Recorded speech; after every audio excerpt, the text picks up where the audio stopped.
Coming to the direct proportion, children. Direct proportion ఏంటి? If one quantity increases, then the other quantity also increases.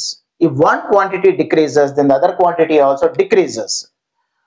అంటే ఇప్పుడు ఒక quantity ఉంది, దానికి related గా ఇంకో క్వాంటిటీ ఇంక్రీజ్ అవుతే, ఓకే, ఈ రెండు క్వాంటిటీస్ ఇంక్రీజ్ అవుతే దాన్ని డైరెక్ట్ ప్రపోర్షన్ అంటాము. లేకపోతే ఈ రెండు quantities inter related quantities decrease అవుతే దాన్ని డైరెక్ట్ ప్రపోర్షన్ అంటాము.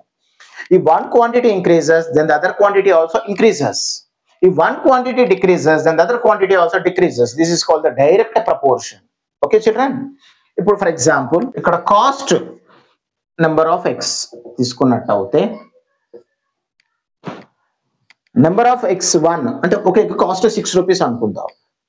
అప్పుడు 2x cost 12 rupees, 3x cost 18 rupees. Okay children, 4x cost 24 rupees అవుతుంది. ఓకే, అంటే ఇక్కడ మీరేం గమనించిండ్రు, ఇక్కడ క్వాంటిటీ పెరుగుతుంది.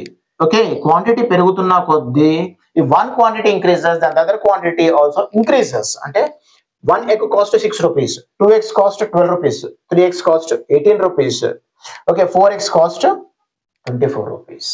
అలాగే తగ్గించినప్పుడు ఫర్ ఎగ్జాంపుల్ 424 ఉన్నప్పుడు 3x cost 18, 2x cost 12, 1x cost 6. If one quantity increases, then the other quantity also increases. If one quantity decreases, then the other quantity also decreases. This is called the direct proportion. ఒక quantity పెరుగుతున్నప్పుడు ఇంకో quantity కూడా పెరుగుతుంది, ఒక quantity తగ్గుతున్నప్పుడు ఇంకో quantity కూడా తగ్గుతుంది. This is called the direct proportion. Let's see one example. Cost. Okay, number of books. Suppose 5 books cost, okay, 5 books cost 40 rupees అవుతే 15 books cost ఎంత? ఇక్కడ 5 books cost 40 rupees అవుతే 15 books cost ఎంత అని అడిగాడు. 5 books cost 40 అవుతే ఇక్కడ quantity పెరుగుతున్నప్పుడు కాస్ట్ కూడా పెరుగుతుంది. If one quantity increases, then the other quantity also increases. If one quantity decreases, then the other quantity also decreases. This is called the direct proportion. ఇది direct proportion లో ఉంది కాబట్టి multiply inversely, take this as x. Okay, direct proportion ఉంది, multiply inversely.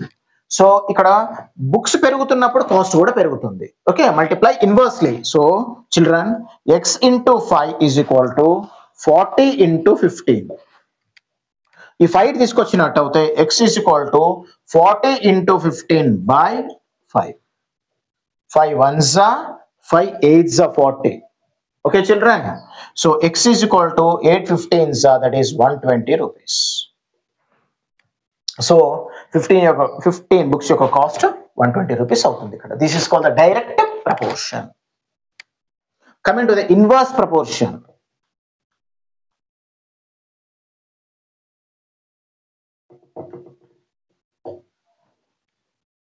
Inverse proportion.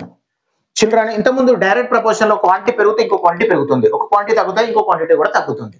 కానీ ఇక్కడ inverse proportion లో ఒక quantity పెరిగితే ఇంకో క్వాంటిటీ తగ్గుతుంది. If one quantity increases, then related to other quantity decreases. If one quantity decreases, then related to other quantity increases. This is called the inverse proportion. Inverse proportion లో ఒక quantity పెరుగుతున్నప్పుడు ఇంకో quantity తగ్గుతుంది, ఒక quantity తగ్గుతున్నప్పుడు ఇంకో quantity పెరుగుతుంది. This is called the inverse proportion. అంటే inter related గా ఉంటాయి. ఓకే, సో ఇక్కడ ఒక క్వాంటిటీ పెరుగుతున్నప్పుడు ఇంకో క్వాంటిటీ తగ్గుతుంది, ఒక క్వాంటిటీ తగ్గుతున్నప్పుడు ఇంకో క్వాంటిటీ పెరుగుతుంది. దీన్ని ఇన్వర్స్ ప్రపోర్షన్ అని అంటాం మనం. Okay, let's take one example.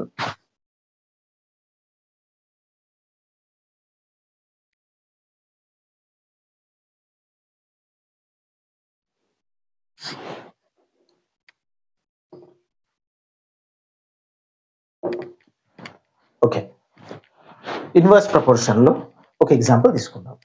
ఇక్కడ men days, 36 men can do a piece of work in 12 days. 9 men can do it in how many days children? Okay, ఇక్కడ 36 మంది 12 రోజుల్లో ఆ వర్క్ ని కంప్లీట్ చేస్తారు. మళ్ళీ 9 మంది ఎన్ని రోజులు పడుతుందని అడిగారు. ఇక్కడ 36 men, ఇక్కడ చిల్డ్రన్ ఇప్పుడు చూడండి, 36 men 12 days లో వర్క్ చేశారు ఒక వర్క్ ని. 9 men అంటే మెన్ ఇక్కడ తగ్గారు అంటే వర్క్ డేస్ పెరుగుతుంది. ఓకే చిల్డ్రన్, ఇక్కడ మెన్ పెరిగినప్పుడు ఇక్కడ మెన్ ఒక 50 మెంబర్స్ అనుకుందాము. ఇక్కడ మెన్ పెరిగినప్పుడు డేస్ అంటే వాళ్ళు తొందర కంప్లీట్ చేస్తారు కాబట్టి మెన్ పెరిగితే ఇక్కడ డేస్ తగ్గుతుంది, తొందర కంప్లీట్ చేస్తారు. మెన్ ఇక్కడ మెన్ తగ్గినట్టయితే ఇక్కడ days number of working days పెరుగుతుంది ఇక్కడ. Okay children, this is called the inverse proportion. అంటే మెన్ పెరిగితే వర్కింగ్ డేస్ తగ్గుతుంది, ఓకే మెన్ తగ్గితే వర్కింగ్ డేస్ పెరుగుతుంది అంటే నెంబర్ ఆఫ్ పీపుల్ తగ్గారు కాబట్టి ఇక్కడ. సో ఇన్వర్స్ ప్రపోర్షన్ కాబట్టి so multiply directly children. Okay inverse proportion లో multiply directly, that is x here, take it as x. So 36 okay into 12 is equal to, that is 9 into x. So okay, 9 into x is equal to 36 into 12. Bring 9 to here. So x is equal to 36 into 12 by 9. 9 ones are 9 fours are. So x is equal to the 4 12s are 48 days పడుతుంది. అంటే ఈ work complete చేసుకోనికి 48 days పడుతుంది. ఇక్కడ గమనించారో లేదో, ఇక్కడ 48 days పడుతుంది. అంటే ఇక్కడ మెన్ 36 ఉన్నారు, 12 డేస్ చేశారు. ఇక్కడ తగ్గారు అంటే మెన్ 9 కాడికి వచ్చారు. సో కాబట్టి ఇక్కడ 48 డేస్ లో ఆ వర్క్ కంప్లీట్ చేస్తారు ఇక్కడ.